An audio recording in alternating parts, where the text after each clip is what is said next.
पति, पत्नी और नौकरानी। शीतल और अभिमन्यु की शादी को 5 साल हो चुके थे, लेकिन अभी तक उनका कोई बच्चा नहीं हुआ था।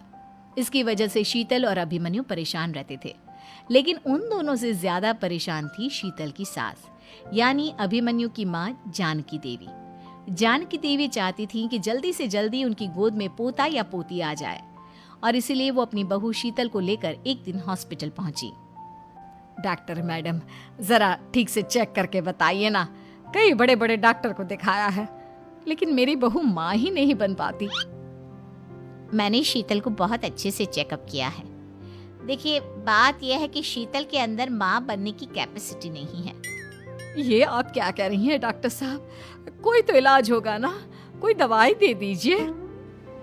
देखिए, कुछ प्रॉब्लम ऐसी होती है जिनका कोई ट्रीटमेंट नहीं होता। आई एम सॉरी टू से, लेकिन शीतल कभी माँ नहीं बन सकती, क्योंकि उसके यूट्रस में अंदर से ही कुछ प्रॉब्लम है। घर आने के बाद क्या हुआ माँ? कहाँ लेकर गई थी आप शीतल को? अरे कहाँ लेकर जाती, डॉक्टर मैडम के पास ले गई थी, लेकिन तेरी बीवी तो कभी माँ बन ही नहीं सकती। मम्मी जी, इसमें मेरी क्या गलती? अगर अंदर से कोई प्रॉब्लम है तो उसमें मैं भी कुछ नहीं कर सकती। जानती हूँ, ये बात डॉक्टर के मुंह से सुन चुकी हूँ। अब दोबारा मेरे सामने इस बात का गाना मत गा। अरे माँ, परेशान होने की जरूरत नहीं है, हम सोचते हैं ना कुछ। अरे क्या सोचेगा तू?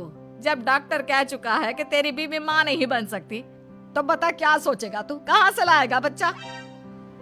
माँ, ये तो मैं भी नहीं जानता। अभिमन्यु, क्यों ना हम अनाथ आश्रम से एक बच्चा गोद ले आए? क्या फर्क पड़ता है बच्चा हमारा हो या गोद लिया हुआ? आई बड़ी बातें बनाने वाली। क्या फर्क पड़ता है? अरे क्यों फर्क नहीं पड़ता? मुझे इस वंश को आगे बढ़ाने के लिए मेरे बेटे का खून चाहिए, किसी दूसरे का नहीं। लेकिन माँ, आप जानती हैं कि ये अब पॉसिबल नहीं है। मैं कुछ नहीं जानती। मैं किसी पराये की औलाद को इस घर में अपना पोता या पोती बन के बढ़ता हुआ नहीं देख सकती। मेरा वंश मेरे बेटे के खून से ही आगे बढ़ेगा। लेकिन मम्मी जी, ऐसा कैसे हो पाएगा? आप अच्छी तरह जानती है ना, मेरा और अभिमन्यु का बच्चा नहीं हो सकता। तो मैं अपने बेटे की दूसरी शादी करवाऊंगी, और अपनी दूसरी बीवी से ये मुझे बच्चा पैदा करके देगा। ये आप क्या कह रही हैं माँ? मैं किसी और से शादी नहीं करने वाला।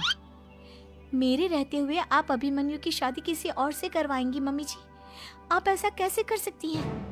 तू बस देखती जा बहू, मैं ऐसा कैसे कर सकती हूँ।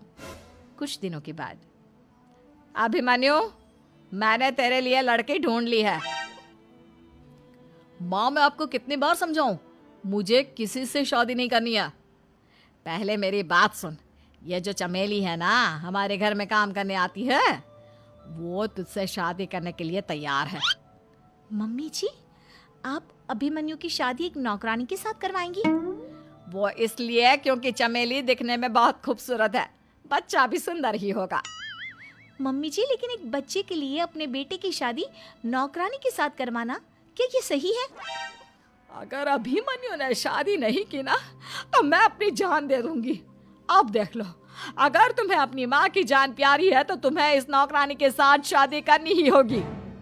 इस तरह जानकी देवी अपने बेटे अभिमन्यु की शादी नौकरानी चमेली के साथ करवा देती है। कुछ दिनों के बाद, नौकरानी से मालकिन बन के तो मजा आ गया।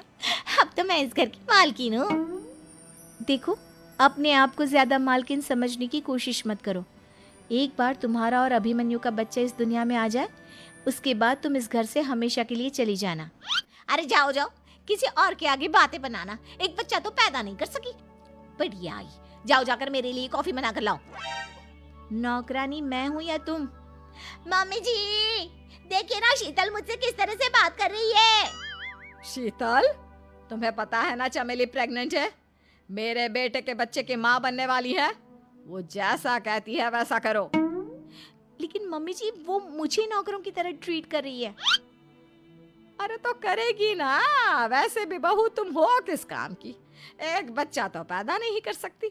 जाओ, अब घर के सारे काम करो और चमेली को आराम करने दो। थैंक यू मम्मी जी, भगवान आपका भला करे।